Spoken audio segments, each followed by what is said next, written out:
Master Healer. Touch my eyes so I could see. Touch the pain that flows in me. Touch my voice so I could praise Thee eternally. Touch my heart, touch my life. Touch me, Lord, and I shall be healed. Touch my ears so I could hear. Touch my hands so I could give. Touch my feet so I could walk through Calvary. Touch my heart, touch my life. Touch me, Lord,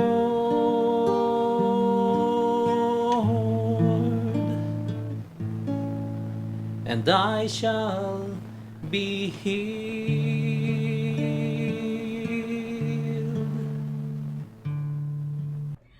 Welcome to In Jesus, Mary, and Joseph. Happy Ascension Day, everyone. Yes, kakabsat, today, May 12, maybe in other parts of the world, it's the 7th Sunday of Easter. Kanya tayo nga Katoliko, no? This is a very important day because today, the Lord leaves us and He ascends into heaven and takes His seat at the right hand of the Father. Amen? Amen. Kakabsata niya, ito'y programa tayo nga in Jesus, Mary, and Joseph. It is brought to you every 6 p.m. Domingo, Sundays. Ito'y DZWT 540 kilohertz on AM radio. And it is brought to you by the Sacred Heart Community. The Sacred Heart Community Center, dito isang Kabalayan basement, Baguio Cathedral, and it is just behind the Holy Face Chapel. Also, the world is chaotic, the world has many problems, sitayom amin, til-til-tila niya, Sister Nelly, Sister Georgie, ang dami natin mga problema, ang dami natin gustong ipagdasal at ipagpasalamat. And so, brothers and sisters, if there's anything you want us to pray for, don't hesitate. You can always send a text no Smartissimo. It's 0948-3964-613, or on Globe, it's 0945-5093-265. Brothers and sisters, today is Ascension Day. May I ask all of you, si kayo nga dumdumgig, ganda gito yung buibuyan, no? To join us in this opening prayer. In the name of the Father, and of the Son, and of the Holy Spirit. Amen. Lord, we come to you again on this Sunday evening with open hearts, open minds, and our ears listening. Open and listening, hearing your voice, hearing your word through In Jesus, Mary, and Joseph radio program. Lord, today we listen as we talk about your ascension into heaven. Lord, in the Apostles' Creed, we talk about our belief that we will all in due time resurrect and go to you. When you come back, Lord, may we be all blessed and graced enough that when you come, kami po talagang isasama mo at susunduin mo. Lord, may we too experience an ascension like yours. Guide us, Lord, through this program. Be with us, Lord. May everything that we talk about and share with our listeners and with everyone who may watch this on YouTube, May everything that we talk about and say, Lord, may these all be your words. All this we ask in the mighty name of Jesus. Amen. Ket kakabsat, one of the best parts ever, always in the radio program, is a worship song. We are here, all of us, disciples of the Lord, followers of the Lord, we all come together as we sing, Father, Make Us One.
Because we have a God who is so merciful, who wants us always to be one with Him, His Son, and the Holy Spirit.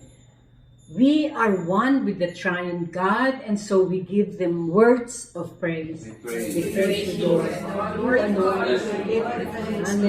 Lord. You alone are worthy of our praise. We praise you. We praise you. Holy, holy, holy Triune. We praise you. You alone are worthy of our praise. Praise you, Jesus. We praise you. We praise you.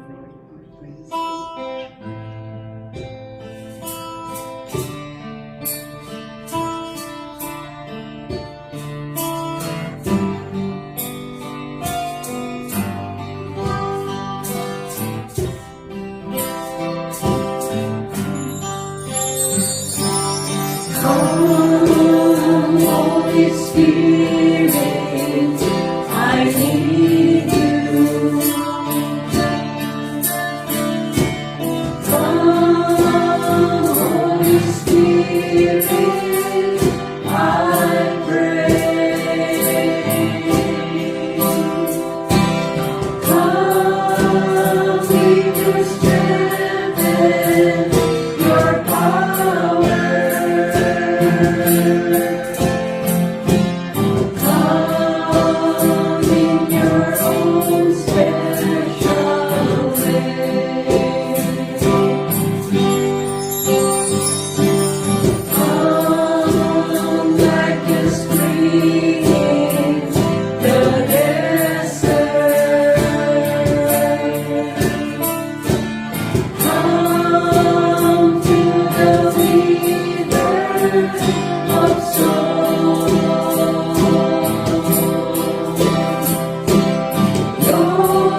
Indeed, dear Lord, dear Father God, dear Holy Spirit, we feel you present with us, here amongst us this evening, and we thank you. Today is Ascension Sunday, yeah? And we will be reflecting on our gospel reading today. Ang gospel reading po natin ngayon is from a proclamation of St. Mark, chapter 16, verses 15 to 20. Pakinggan nga natin, Sister Georgie, sa Tagalog, yung ating salita para sa araw na ito. Pagbasa sa mabuting balita ng Panginoon ayon kay San Marcos. Noong panahong iyon, napakita si Jesus sa 11 alagad at sinabi sa kanila, "Humayo kayo sa buong sanlibutan at ipangaral ninyo sa lahat ang mabuting balita. Ang sumasampalataya at mabinyagan ay maliligtas, ngunit ang hindi sumasampalataya ay parurusahan. Ang mga sumasampalataya ay magtataglay ng ganitong tanda ng kapangyarihan. Sa pangalan ko'y magpapalaya sila ng mga demonyo at magsasalita ng ibang wika. Sila ay hindi maaano, dumampot man ng ahas o uminom ng lason. At gagaling ang mga may sakit na magpatungan ng kanilang kamay. Pagkatapos magsalita sa kanila, ang Panginoong Jesus ay iniakyat sa langit at lumuklok sa kanan ng Diyos. Humayo nga ang mga alagad at nangaral sa lahat ng tao. Tinulungan sila ng Panginoon sa gawain ito. Pinatotohanan niya ang salitang kanilang ipinangangaral sa pamamagitan ng kapangyarihang gumawa ng himala na ipinagkaloob niya sa kanila. Ang mabuting balita ng Panginoon. Pinupuri ka namin, Panginoong Heso Kristo. Thank you, Sister Georgie. Sister Nell, can we read it in Ilocano man? Ating ko. Ti panakaibasat, ti Ebanghelyo ni San Marcos. Inbagana kadakwada, ingkay iti intiro alubong, kat ikasabayo tinaimbag adamag, kadag iti amin aparswa.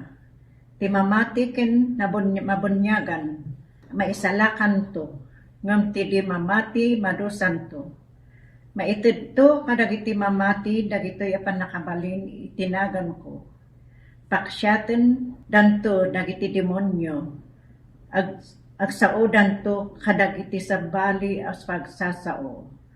Uray no agagkamda kadagiti uleg, wenno uminumda iti sabidong. Di danto maan ipatay danto, ti imada kadagiti masakit ket umimbag danto. Kalpasan ti panakaski sao ni Apo Hesus kadakwada, nayuli sa dilangit ket nagtugaw iti makanawan ti Dios. Nang pandanangas kasaba, dagiti adalan ti amin adiso. Tinmultulong ti Apo kadakwada ket pinasing kedan na ti kinapudno ti panangikas kasabada babaon kadagiti milagro an naaramin. Ti Ebanghelyo ti Apo. Dayaw iti may paay ken ka, O Kristo. Friends, I'll also read it in English, A proclamation of the gospel according to St. Mark. Jesus said to his disciples, "Go into the whole world and preach the gospel to every creature. He that believes and is baptized shall be saved, but he that believes not shall be condemned. And these signs shall follow them that believe. In my name they shall cast out devils. They shall speak with new tongues. They shall take up serpents, and if they shall drink any deadly thing, it shall not hurt them. They shall lay their hands upon the sick, and they shall recover. And the Lord Jesus, after he had spoken to them, was taken up into heaven and sits at the right hand of God. But they went forth and preached everywhere, while the Lord worked with them and confirming the word with signs that followed. The Gospel of the Lord. Praise to the Lord Jesus Christ. So, kakapsat, makita tayo, no? At this point in time, sister, sabi, magpunta na kayo, you go and spread the word. No? Tayong lahat. Ang moyo, alam nyo, ito, it may have been written 2,000 years ago. But going into the whole world and preaching the gospel to every creature, it's not only for guys sa Tagalog, nakalagay doon, yung 11 lang na alagad. It is not only for the 11 alagad. It is also for all of us who believe. Diba? He that believes and is baptized shall be saved. Tayo yon. Pero yung mga hindi naniniwala, ay, doon sila sa mainit mapupunta. Pero, konti lang siguro, o halos walang mapupunta sa mainit, dahil tayong lahat, all of us, pati kayo dyan na nakikinig o nanonood, all of you, even if you are just watching and listening, you are amongst Jesus' disciples who is being told to go into the whole world and preach the gospel to every creature. Hindi naman sinabi na yun lang apay, Sister Nelly, dagajay pati lang timabalin mga kasaba. Hindi din naman, di ba? Hindi lang naman yung mga pare lang ang ordained na para spread the word. It also is, like I said, tayong lahat yon. Kailangan ba na ikaw ay may sukbit na Biblia at nagbabasa at nagpipreach? It doesn't say so. Di ba? How else can we proclaim the gospel as disciples? Sister Georgie, paano? As we go along with the reading kanina, gospel reading, since when we are baptized, we just receive that seal. What is this seal when we are baptized? It is the seal and receive that sanctifying grace, that character, that we become like sons and daughters of God. Yeah. What makes a disciple? This is the call, and it's easier said than done. A disciple is a radical response to his call. Okay. Nasasabi dito sa ating Biblia ng paghahabili ni Jesus sa kanyang mga disipulo. Like us, we are disciples. What makes us Christ-like? Yeah, what makes us Christ-like in where we are sent, in our mission. So, ang isang disipulo, in my experience as a member of the community, is it must be always when we are in a mission, we are not only sacramentalized, but we must be radically an evangelizer. Okay. And how? It's not just simply standing in the pulpit, but seeing Christ in you. Napakahirap yan. Tayo na tinawag sa vineyard of the Lord, that is always an everyday struggle of how to live. Yun. How to live as His disciple. Ayun. Because we have this already, an awareness of what it means. But trying our very best day to day as we not only in words, but in our action, in people we meet, in our workplaces, in serving mismo sa church, in meeting with people, and yun yung mga challenges. But if are rooted and prepared And our innermost intentions is to believe that we are sons and daughters of God. Just live. But it's not easy. Oo, Mahirap maging struggle. Kristiyano. Mahirap maging Oo, Kristiyano. struggle. But from the challenges and difficulties, what made us strong? Because of this sanctifying grace that we receive in our baptism, we hold on to that. Kasi our strength is no longer us, our own, as an individual, but the grace coming from the Lord. Amen. And it only will happen when we have a good relationship, an intimate, and seek for His indwelling. Seek for His indwelling. And it was rooted in prayer. That is how, I mean, sa experience. oo, No? oo. And sa akin, bilang disipulo, persevere lang. Kung tinawag ka kahit na you were dragging your feet, just always hang on to that grace na siya lang makapagbibigay. Oo, tama yun, ano? Na, parang yung sinabi yung what Sister Georgie was saying, anyati, kasli bagbaga ni Sister Georgie, in a nutshell, ikuaklaan na niya. Hindi ko na nag-tuwid first verse, ano, go into the whole world and preach the gospel.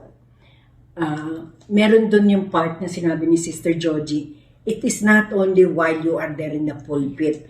So that was what I was saying, no? When at the start of the reflection, we have our kanya-kanyang individual na talents. So if we do not have that talent of being able to be a preacher, mangikasaba, explain, like the priests do and all the other evangelizers.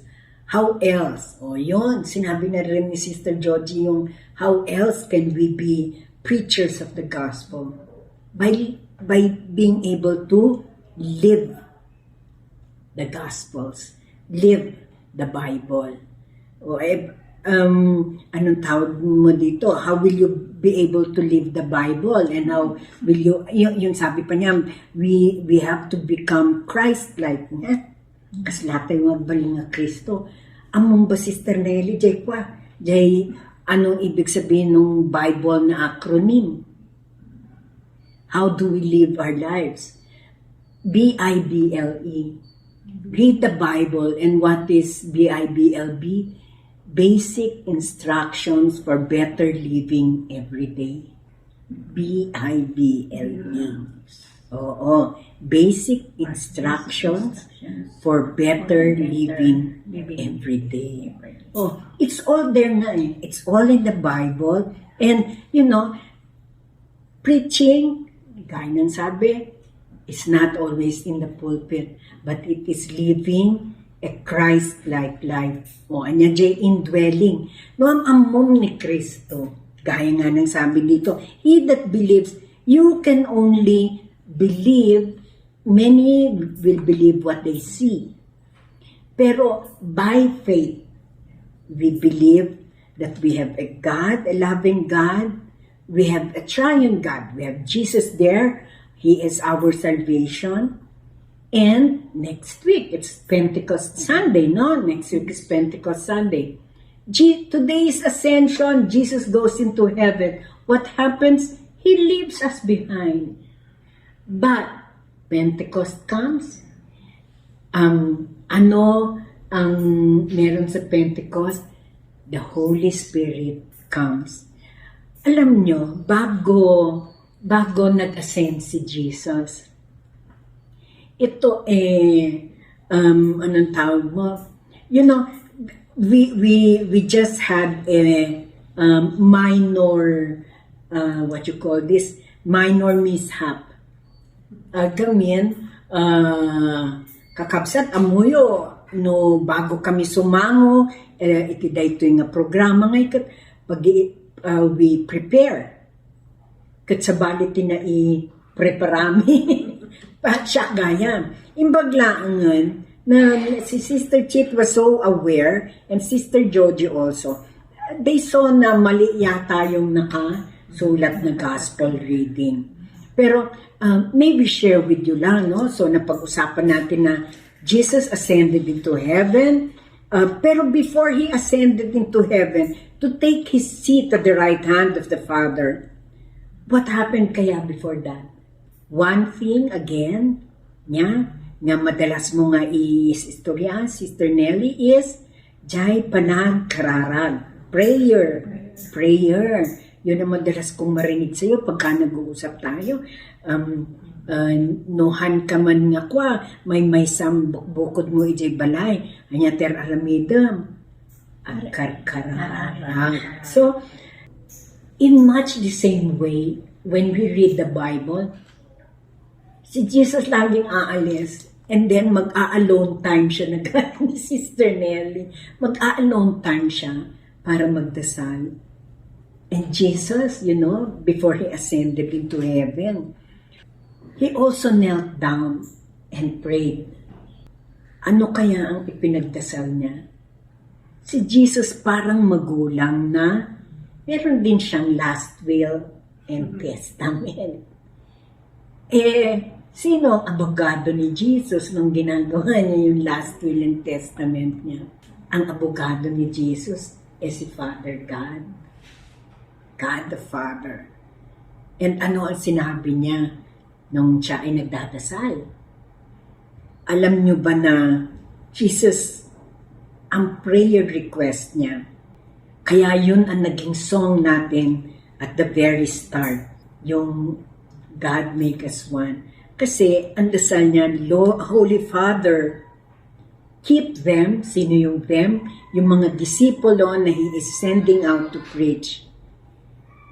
Keep them in your name, which you have given me, that they may be one, even as we are one. Ano pa ang mga ipinagdasal ni Jesus? Jesus also said, Father, because I am coming to you, sana po may I leave my disciples abundant joy, fulfilled in themselves. Ano pang ipinagdasal niya? They are going to be hated in the world. Protect them. Sabi niya. Ano pa ang mga dasal niya?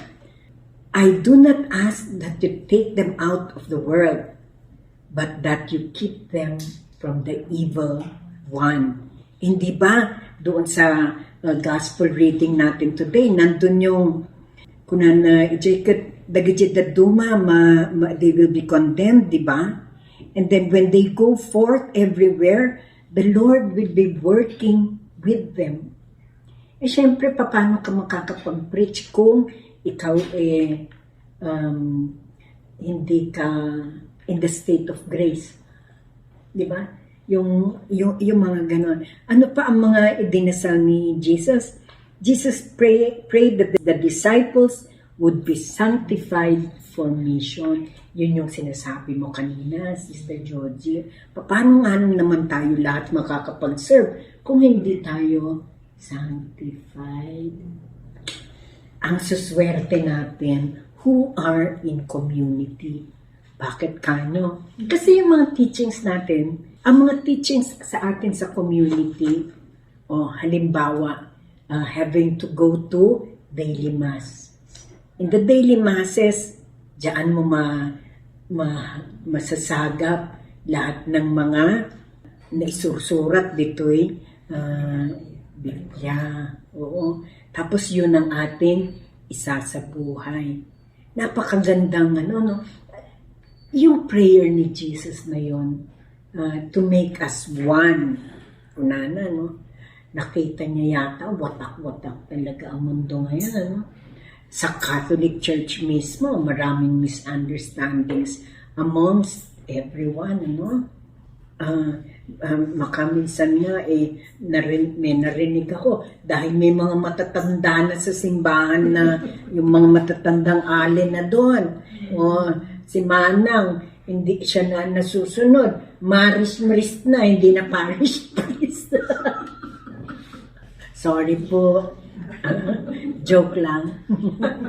Di ba?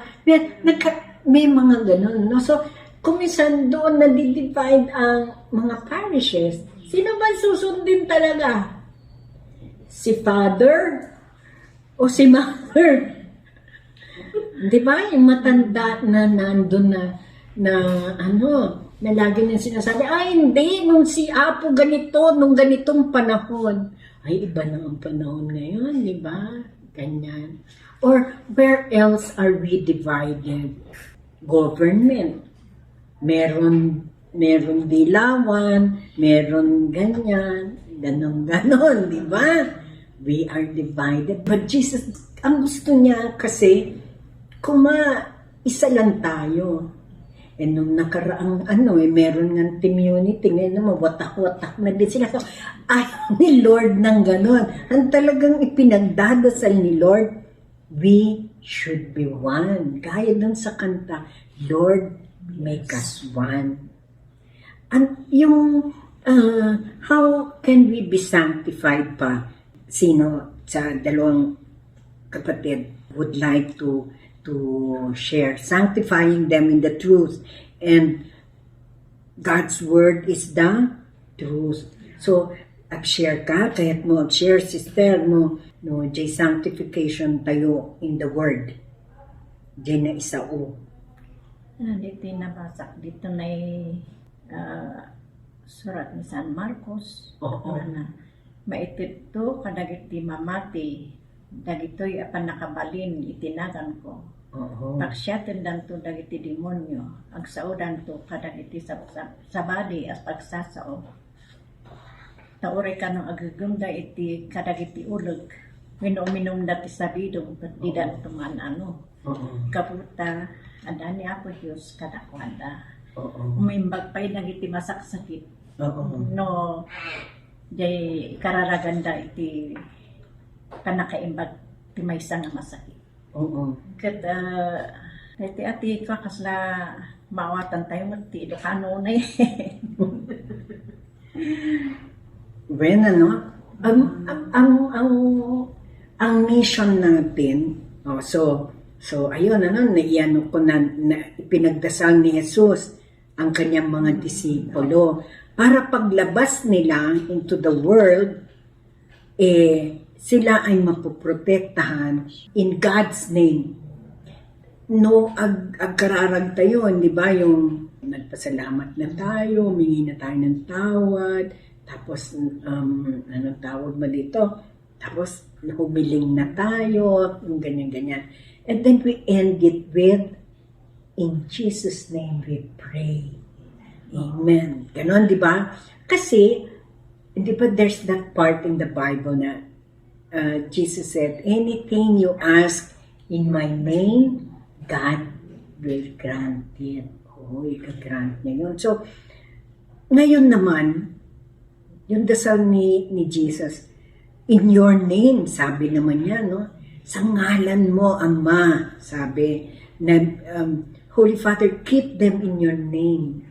So yung parang, yung dati natin na dependence on Jesus lang, hindi na. Ang magiging protection na natin God the Father. And because we have the protection of God the Father, and because we believe, and these signs shall follow them that believe, so in my name, what are we able to do? Cast out the devils. O hindi ba tayo na sa community na lang? Hindi naman siguro as in, kailangan natin si Father Chua pagka yung matitindi na.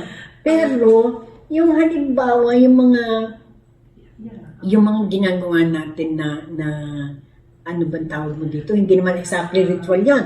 Yung the whole place, bago tayo mag-umpisa, ay dinadasalan natin at pinaanuhan natin ng holy water. Para ang evil spirits, wala doon at kontrahin kung ano man ang ating aktibidades, di ba?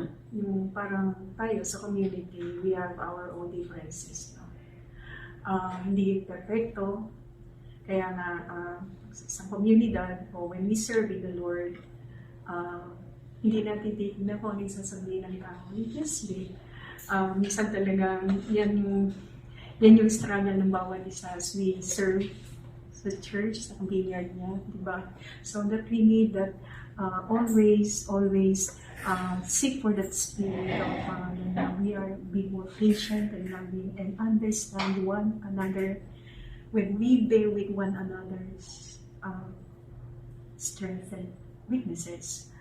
That makes siguro talaga hindi mo yun yung challenges na in a mission there will always be but if we always at the you Lord at the center, we will be able to walk on your ways as your disciples. So ayun.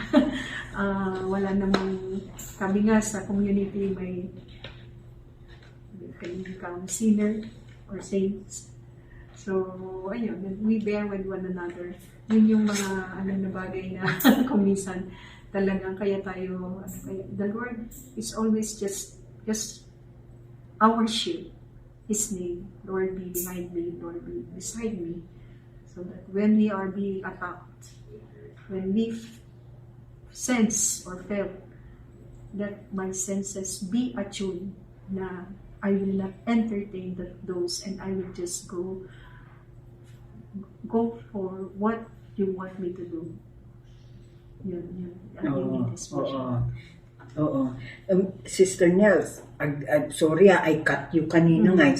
Yung ibagbagam nga, di mabalin nga maaramid tayo, no? Mamatpati tayo kani, dihay. Mabalin tayo nga cast out the devils. So dihay dagajay our prayers di kararagla talagang kasalamat di kararag ni Jesus nga go behind me Satan na naman no ganun tayong lahat. And what else? They shall speak with new tongues. Nagduma tapnong this is something I learned from Brother Ren, no? Yung speaking tongues. Para maalilaw ni demonyo. Oo, because God understands what we are saying. But the devil does not. Ano? So, we are given that gift, no, to speak in tongues. They shall take up serpents, and if they shall drink any deadly thing, it shall not hurt them. They shall lay their hands upon the sick, and they shall recover. Take up serpents. Siguro naman, yung mga serpents na ito, katamot nga talaga ngayong anaconda dyan, at saka yung cobra dyan. Hindi literally snakes or serpents, but serpents, how? I think ang serpents na ito is temptation. Kasi, Temptations in the people who persecute. Persecute. Persecution. Those are the serpents. And if they shall drink any deadly thing, it's not really drinking poison, but it is the poisonous talking around us. Or it comes out from your mouth. Talking about bad words. Bad mouthing. If there are things like that, we will not be hurt. Because God will be protecting us. And then, lay their hands upon the sick and they shall recover. Kakabsat, ito yung isa sa mga magandang part ng ating yung healing and intercessory na ginagawa natin. Ay nako, amo yung kakabsat at saka yung mga nag-text sa atin dito sa programa, di ba? We receive a lot of text messages asking for prayers for healing, not only body healing, pero lahat na rin, mental, physical, spiritual, financial healing. You know, those things, ay nako, ang dami din namin at natin naririnig na nagpapasalamat na through this program and through yung healing and intercessory ng Sacred Heart Community, marami din ang nakaka-recover as promised. Lastly, and the Lord Jesus, after he had spoken to them, was taken up into heaven and sits at the right hand of God. Jesus will ascend into heaven. He will be there. He will be on the right hand of God. They will be watching over us. And in the meantime, like I said, all of us are able to go forth and preach everywhere. The Lord will be with us, working in us, and the many signs, no, na talagang we are able to do our mission, kagaya niyan, nag-LSS the last month, di ba? Noong April, nagkaroon ng mga LSS, dumadami tayo ng dumadami. And that is making God and Jesus on His right hand indeed very happy. Amen? Amen. Amen. That was a very nice reflection. Thank you, Sister Georgie and Sister Nell, for staying with us and joining us in this reflection. And so, everything that we are able to do only because of God's love.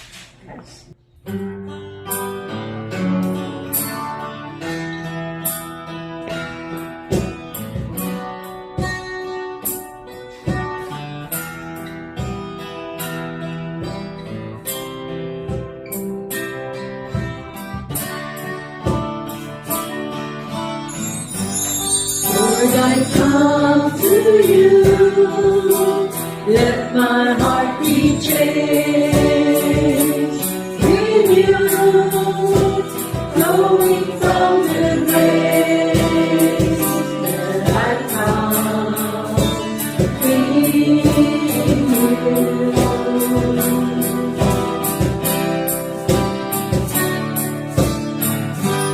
Lord, I come to the weaknesses I see in me will be stripped away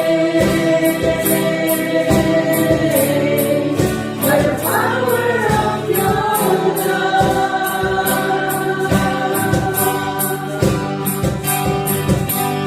Oh, Jesus, let your love surround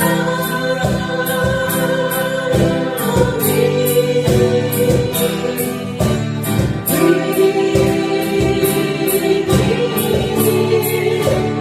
Draw me to your side.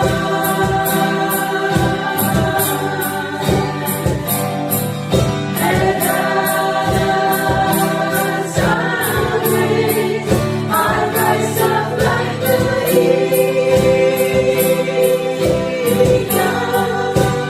I will soar with you. Your spirit takes me on by the power of your love.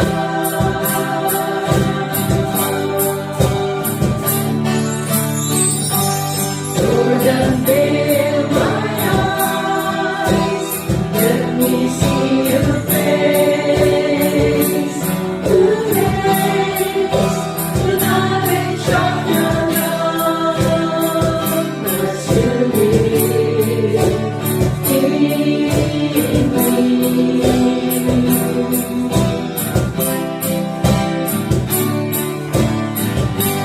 Lord, renew my mind as your will unfolds.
Lord, you ask us to go forth and preach to the whole world. We thank you because by the power of your love, we will be able to do all that. Kakabsat, brothers and sisters, it is that part of our radio program when we intercede for and in behalf of brothers and sisters who seek prayers through us in the community. And so we sing this song.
Lord, at this moment in time, we entrust to you and in your care, in your name, all our brothers and sisters who seek for answers to their prayers, be it for physical healing, for problems in their finances, for problems in their mental health, and most especially for problems in their spiritual life. Dear Lord, we beg of you, heal them. Heal all physical infirmities. Rid everyone of whatever debts that are keeping them down. Dear Lord, in this society, in the present world, mental health is a big problem. Many are anxious and worried. Many are depressed. Many also depend on substance. There's so much substance abuse, dear Lord, nowadays. And it's all because they are not led to you. Heal all this, O Lord. Heal the anxieties, heal all depressions, and heal, Lord, all dependence on substances. Dear Lord, many are weak, as we all are. Lord, we beg of you, be with us. We need you. Our souls are dry. Water them, dear Lord. Our spirits are so down. Bring Easter into our lives, dear Lord.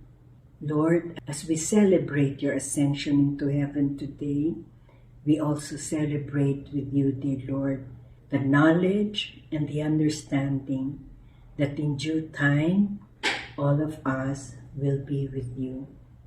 And whatever it is today that we pray for healing, we know, dear Lord, that as you sit on the right side of God the Father, way up there in heaven, you still are with us, guiding us and extending your healing hand over all of us.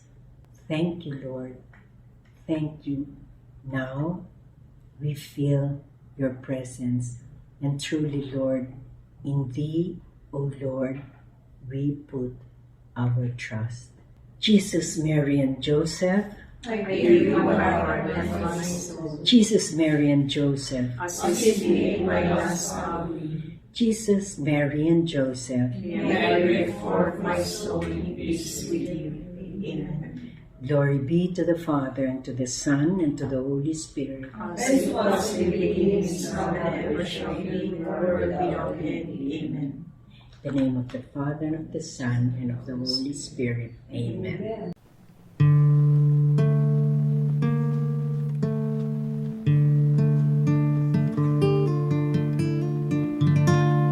Touch me, Lord, for I am a sinner.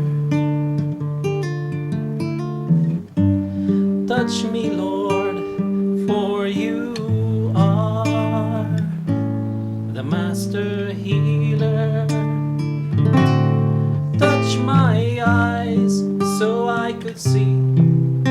Touch the pain that flows in me. Touch my voice so I could praise thee eternally.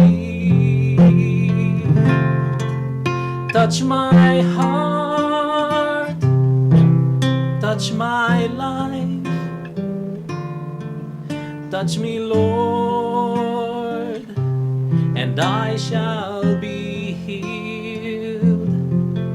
Touch my ears so I could hear. Touch my hands so I could give.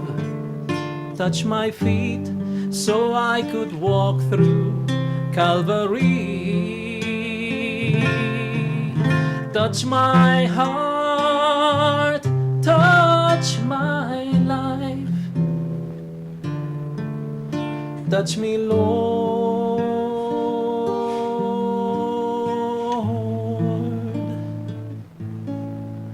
and I shall be healed.